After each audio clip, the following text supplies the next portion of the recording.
एक गांव में एक रामलाल नाम का एक किसान अपनी पत्नी और 4 लड़कों के साथ रहता था। रामलाल खेतों में मेहनत करके अपने परिवार का पेट पालता था, लेकिन उसके चारों लड़के आलसी थे, जो गांव में वैसे ही इधर उधर घूमते रहते थे। एक दिन रामलाल ने अपनी पत्नी से कहा कि अभी तो मैं खेतों में काम कर रहा हूं, लेकिन मेरे बाद इन लड़कों का क्या होगा? इन्होंने तो कभी मेहनत भी नहीं करी, ये तो कभी खेत में भी नहीं गए। रामलाल की पत्नी ने कहा कि धीरे धीरे ये भी काम करने लगेंगे। समय बीतता गया और रामलाल के लड़के कोई काम नहीं करते थे। एक बार रामलाल बहुत बीमार पड़ गया। वह काफी दिनों तक बीमार ही रहा। उसने अपनी पत्नी को कहा कि वह चारों लड़कों को बुलाकर लाए।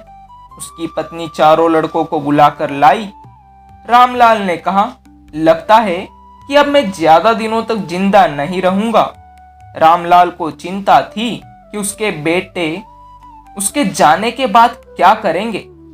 इसीलिए उसने कहा, बेटो, मैंने अपने जीवन में जो भी कुछ कमाया है वह खजाना अपने खेतों के नीचे दबा रखा है। मेरे बाद तुम उसमें से खजाना निकालकर आपस में बांट लेना।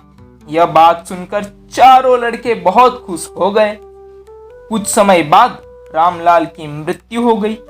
रामलाल की मृत्यु के कुछ दिनों बाद उसके लड़के खेत में दबा खजाना निकालने गए।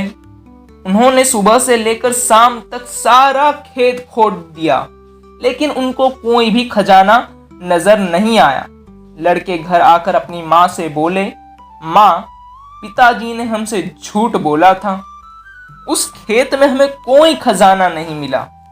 उसकी माँ ने बताया कि तुम्हारे पिताजी ने जीवन में यही घर और खेत ही कमाया है, लेकिन अब तुमने खेत खोद ही दिया है तो उसमें बीज बो दो। इसके बाद लड़कों ने बीज बोए और माँ के कहे अनुसार उसमें पानी देते गए। कुछ समय बाद फसल पककर तैयार हो गई, जिसको बेचकर चारों लड़कों को अच्छा मुनाफा हुआ, जिसे लेकर वह अपनी माँ के पास पहुंचे। माँ ने कहा कि तुम्हारी मेहनत ही असली खजाना है, यही तुम्हारे पिताजी तुमको समझाना चाहते थे।